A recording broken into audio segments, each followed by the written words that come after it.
Calvin Smith is here now with all the top stories from across Africa. Georgia, what have you got for us tonight? Hi, Laura. Now, claims are emerging of looting by emergency services during a huge blaze at Kenya's main airport yesterday. Also, Muslims across the continent are celebrating Eid al Fitr, many hoping for a resolution to political turbulence in their various countries. And France 24 has spoken to President Hollande's chief advisor on Africa about her thoughts on the relations between France and African nations. First, Kenyan officials have reportedly claimed that amidst the chaos of yesterday's huge blaze at Jomo Kenyatta International Airport, the first responders to the scene began looting electronics and banks. Associated Press news agency says it was told that money was taken from cash machines and that police guarding the site overnight tried to remove a safe from the arrivals hall. No official investigation has yet been launched, and authorities are still assessing the full scale of the damage.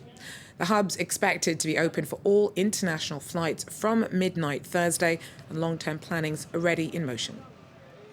Before we bring in Terminal 4 into operations, which was slated to be completed on March next year, we are going to put up a temporary terminal that can handle 1.5 million people. That we are going into another meeting to see how quickly it can come. It may be a matter of days or weeks. Now, Muslims across Africa are celebrating the end of Ramadan and a month of fasting with the festival of Eid al Fitr. In many countries, the feasts and prayers are taking place against a complex or turbulent political backdrop. Nicholas Rushworth tells us more. After a month of prayer and dawn to dusk fasting, people gathered to mark Eid al Fitr throughout Africa, as here in Martyrs Square in Tripoli, in Libya. The situation in the country is kind of weak in security terms, but we pray to God. All we have is prayer. Eid too in neighbouring Egypt, where pro-Morsi supporters were out in force. They vow not to budge till the ousted president is returned. Police have not moved protesters on. That may change with the end of Ramadan. We send greetings on this Eid holiday of steadfastness, heroism, of sacrifice for the sake of freedom and dignity. Despite a street party mood for Eid, tensions remain high in Egypt after the failure of international efforts to reach a compromise on the country's crisis. There are more than 400 million African Muslims, with Eid a major event on the calendar in many countries, including here in Niger, where daytime feasting has begun. In neighbouring Mali, people attended mosques across the capital, Bamako. They did so ahead of a runoff second round of the presidential election. The hopes are that the country is entering a new phase after 16 months of turmoil. We want a new Mali. That's what all Malians want, and we want to get there calmly, in peace and harmony.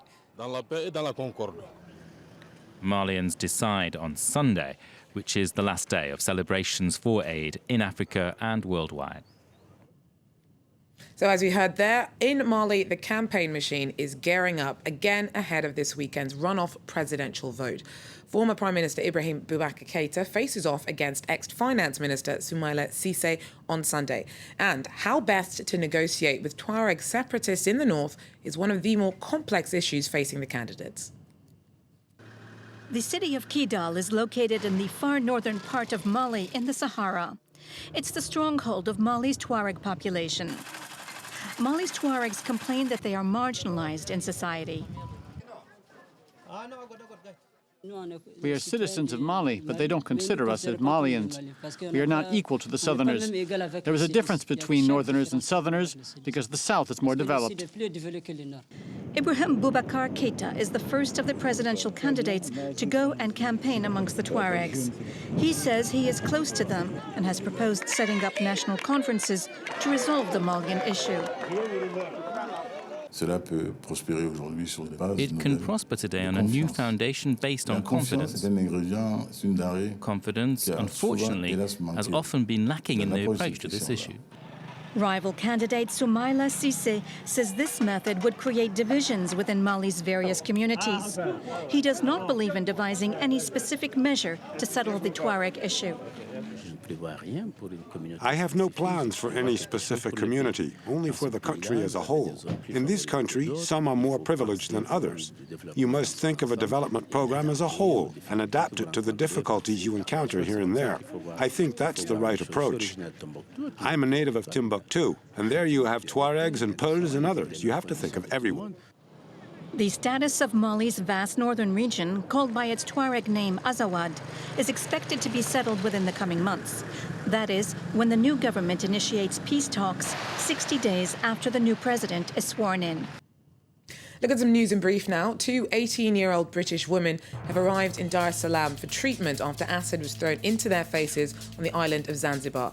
They were attacked on Wednesday night by 2 men on a moped as they strolled through the streets of Stone Town. Police are still trying to identify the attackers. The teenagers were in Zanzibar on their gap year. Doctors say their injuries aren't life-threatening, and the Tanzanian president said the incident tarnishes the country's image. Tourism is central to the island's economy. Nearly 305,000 voters were turned away from last week's disputed polls in Zimbabwe, say organisers. The Zimbabwe Electoral Commission says the election that handed another term to President Robert Mugabe saw regular voters prevented from casting their ballots because their names were missing, they were registered in the wrong ward, or because of inadequate ID. Independent monitors suspect the real number of disenfranchised voters could be much higher. The opposition MDC party in the country has claimed the election was a sham with widespread vote rigging. Sudan is struggling to cope with the aftermath of severe flooding in which at least 11 people were killed. The heavy rains began at the start of August, and the capital, Khartoum, and Nile State in the north were the worst hit. An estimated tens of thousands of people have been affected by extreme weather that damaged more than 14,000 homes and inundated farmland. It's been 2 months since Nelson Mandela was first admitted into hospital with the most serious case yet of a recurring lung infection. For a long time, South Africans and well-wishers around the world feared the worst. But again, the anti-apartheid hero has beaten the odds. The 95-year-old's still in a serious but stable condition. His former wife, Winnie Madikizela Mandela, says he is breathing normally and doing much better. But the frenzy of interest in his health and possible passing has been hard to bear. They've already criticized him. And around us, you see people erecting structures, preparing for a funeral. What human being can withstand that? And this has been happening for 2 months.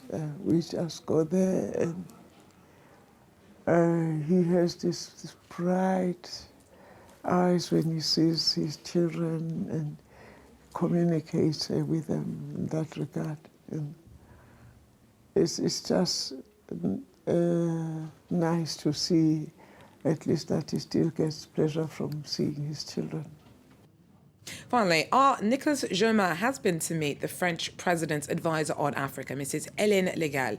Now, she's the first woman to hold the post and says that her appointment is part of the evolving relationship between France and its former colonies, a relationship she hopes is becoming more transparent. In the street that runs along the Élysée Palace, there is a vast office that belongs to the French President's Africa advisor.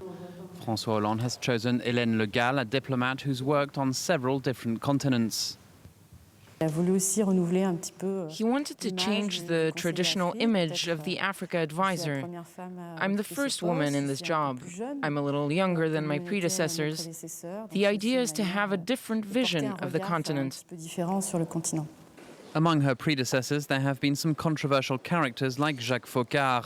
He was at the heart of France-Afrique, the murky relationship between the French elite and its former colonies in Africa. He worked for several French leaders like De Gaulle, Pompidou and Chirac. Today, Hélène Légal says France-Afrique is well and truly over. France-Afrique is the fact of institutionalizing a kind of mafia network. It's not at all how the relationship between France and Africa is today. Now, there are clearly identified networks with ministers, ambassadors, and advisors who make proposals, who make this partnership work. There are no unofficial envoys. Those who say they are lying.